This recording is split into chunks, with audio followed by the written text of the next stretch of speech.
The Earth's climate has changed many times over the past several million years. And in fact, there were periods that were much warmer than now, even though we are currently experiencing a period of global warming. These periods of prehistoric climate change have not only affected the way of life for species that lived back then, but they also hold clues to how our planet might respond in the future. Get ready for some super exciting stories. We're diving into a series on climate change, exploring how our planet's climate has shifted over time. In the first video of this series, we talked about what the evidence from tree rings, ice cores, and other sources tells us about the history of Earth's climate. And if you haven't watched it yet, I highly recommend checking it out after this video. In today's video, we'll be looking at 4 major periods of prehistoric climate change and their effects on life on Earth. The warm periods during the Pleistocene epoch. During the last 2 million years, the Earth's climate has cycled between glacial and interglacial periods, with the latter being much warmer than our current climate. During an interglacial period, the average temperature worldwide is around 4 to 6 degrees Celsius higher than during glacial periods. During these warm periods, more of Earth's fresh water is stored in the oceans rather than in ice sheets covering the continents, meaning sea levels are higher than during the cold periods. According to a study published in Nature Geoscience in 2018, one such warm period began around 130,000 years ago, during the Middle Pleistocene epoch. At the time, humans, known as Homo sapiens, Neanderthals, and Denisovans, were spread across Eurasia. Between then and around 120,000 years ago, Earth experienced a sudden and dramatic shift towards warmth. Within just a century or so, temperatures rose by around 4 degrees Celsius above the baseline for the preceding interglacial period. Scientists believe that the abrupt increase in temperature caused massive ice sheet melt and rising sea levels. This, in turn, resulted in fresh water entering the North Atlantic Ocean, which disrupted the Gulf Stream and caused even more melting. It was a positive feedback loop that led to a runaway greenhouse effect and rapidly changing climate. Compared to the abrupt end of the last ice age, which occurred within just a few centuries, the end of the previous interglacial was relatively slow to unfold. Researchers say that during this period of rapid climate change, the meltwater pouring into the ocean reduced the amount of carbon dioxide absorbed by the northern hemisphere by 20%. That's because when meltwater mixes with seawater, it forms a layer of fresh water on the ocean surface that prevents the exchange of gases with the atmosphere below. As a result, less carbon dioxide could be taken out of the atmosphere and stored in the ocean, leading to a runaway greenhouse effect that trapped more heat in the lower atmosphere. Because of the slower pace of climate change, species had more time to adapt and migrate. This allowed humans to move into new territories as the climate warmed, while large mammals migrated poleward to cooler regions. But as the warming continued, those same mammals would have faced shrinking habitats. Humans may have exacerbated this problem by hunting large animals, causing some species to go extinct. For example, in Australia, the megafauna disappeared around 40,000 years ago. Some researchers think this was due to both climate change and human activity. As the climate started to cool again around 116,000 years ago, rainfall patterns shifted. In Africa, this led to the formation of new lakes and the expansion of existing ones, including the modern-day Sahara. Eventually, this cooling caused the beginning of the last glacial period, which lasted until around 11,700 years ago. The last interglacial period, while the previous interglacial saw a gradual decline towards the onset of the last glacial period. The most recent warm period started out quite cold.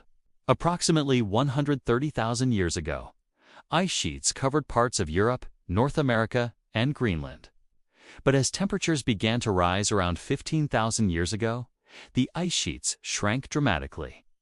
During the last interglacial period, which lasted from about 130,000 to 116,000 years ago, global mean temperatures were up to 2 to 3 degrees higher than today.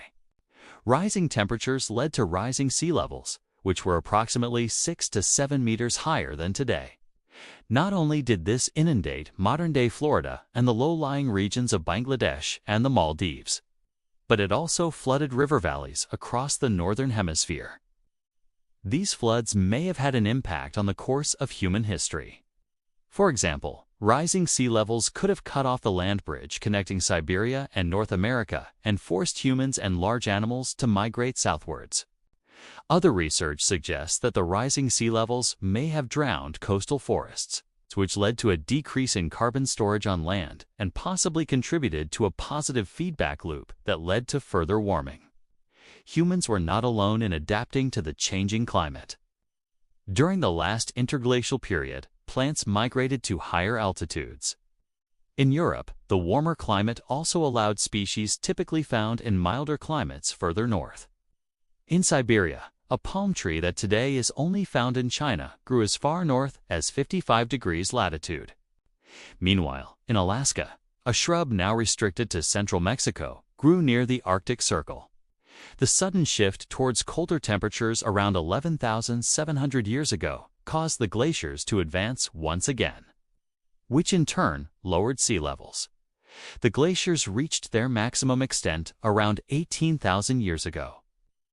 Since then, temperatures have been rising again, bringing us to where we are today. Warm periods before the Pleistocene. The past few million years is not the only time that Earth experienced periods of warmth. In fact, scientists have identified 7 periods in the past 20 million years when temperatures were higher than today. One notable example is the mid-Miocene climatic optimum that took place around 17 million years ago. During this period, global temperatures were around 3 degrees Celsius higher than today, and carbon dioxide levels were 40% higher. The concentration of water vapor in the atmosphere was likely even higher, thanks to the warmer temperatures. This created a runaway greenhouse effect that was similar to the one that ended the previous interglacial period. However, it lasted for several 100,000 years, much longer than the rapid shift in the previous interglacial period. Another warm period occurred around 20 million years ago when Antarctica was largely ice-free. The region was instead covered in a temperate rainforest, which absorbed huge amounts of carbon dioxide from the atmosphere. In fact, during the early and middle Miocene, the growth of rainforests in the northern hemisphere removed almost half of the available carbon dioxide from the atmosphere. However, as the northern hemisphere moved out of the tropics and into higher latitudes around 15 million years ago, the rainforests began to shrink. This coincided with an increase in global temperatures as well as a decline in atmospheric carbon dioxide levels, possibly due to the uplift of the Tibetan Plateau, which provided more surface area for carbon dioxide to be stored as rock. The Eocene thermal maximum. Perhaps the warmest period in the past 20 million years was the Eocene thermal maximum that peaked around 56 million years ago. During this time, temperatures were up to 11 degrees Celsius higher than today, and carbon dioxide levels were roughly twice as high. This extreme heat led to widespread wildfires across North America and Europe. Meanwhile, in the southern hemisphere, there was an explosion of flowering plants known as angiosperms. At the time, the continent of Antarctica was still covered in rainforest and connected to South America via a land bridge. But by the end of the Eocene epoch, flowering plants had spread throughout the entire continent, allowing it to flourish with a variety of plant and animal life. So from a global perspective, the Eocene thermal maximum was indeed a very hot topic. But there's still much that scientists do not know about this period. Because it predates the evolution of primates, there are no well-preserved fossils from the Eocene thermal maximum. So our understanding of the period is limited to the sparse fossil record of mammals, pollen, and marine sediments. Although Earth has experienced periods of warmth in the past, none of them occurred under conditions like the ones that exist today.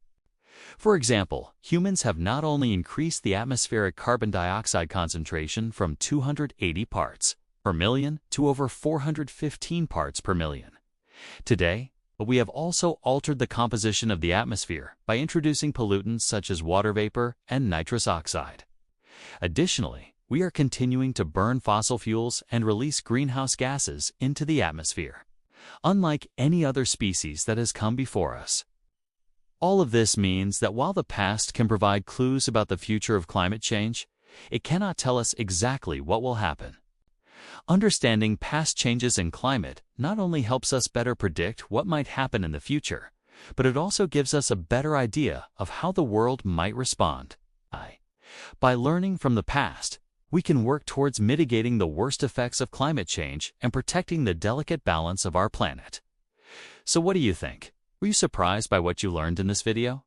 If so, let me know down in the comments below. I also want to know what you think humans can do to mitigate the worst effects of climate change. Be sure to subscribe if you haven't already and you want to see more videos like this. Thanks for watching. See you next time.